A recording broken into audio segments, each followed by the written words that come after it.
Pekne, milí priatelia, nachádzame sa na festivale Grape a našim aktuálnym hostom je tu aj Vratko Štupel od správcu zálohového systému a má dnes veľkú úlohu. Chystáme si aktivitu, ktorá sa volá odpadová typovačka a jej úlohou je vysvetliť, prečo je dôležité stláčať odpady pri ich triedení.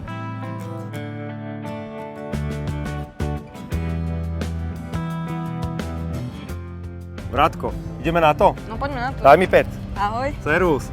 Takže tvojou úlohou bude do tohto kontajnera zmestiť čo najviac nestlačených, nezálohovaných fliaš. Teda to sú fľaše od octa, oleja, sirupu, alebo mlieka, alebo mliečnych alternatív. Áno? Áno. Takže to bude prvá časť toho pokusu. Potom ich podupeš a uvidíme, koľko sa ich tam zmestí podupaných alebo postlačaných. Ideme na to? Ideme na to. Takže prvá časť pokusu začína. Daj tam toľko fliaš, aby si dokázal zavrieť toto veko.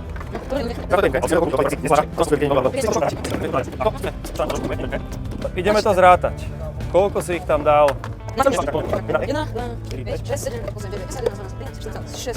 takže 16 kusov máme neslačených, nezálohovaných fliaš.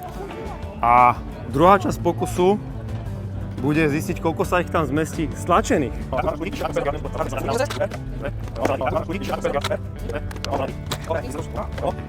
Posledná. Super. Čo povieš? Fajn. Dá sa zavrieť rovnako, jak tá predtým. Máme to.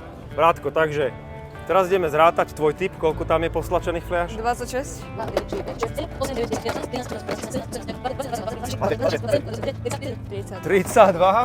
32, kamarát, to je...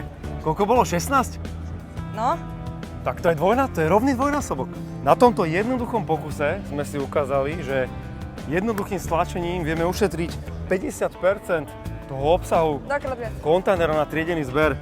To je strašne veľa. V prípade papiera to môže byť aj oveľa viac. Papierové krabice, keď sa dobre postlačajú, vieme ušetriť aj 80% obsahu kontajnerov. O tom, čo spôsobuje nestlačanie odpadov, sme si už veľakrát hovorili a spôsobuje to celú sériu problémov. Vo výsledku znižuje úroveň triedenia a recyklácie odpadov. Takže Vrátko, ďakujem ti za túto super aktivitu. Daj mi pet. Daj mi pet. Paráda. Čaute, vidíme sa pri ďalšom videu. Dovidenia.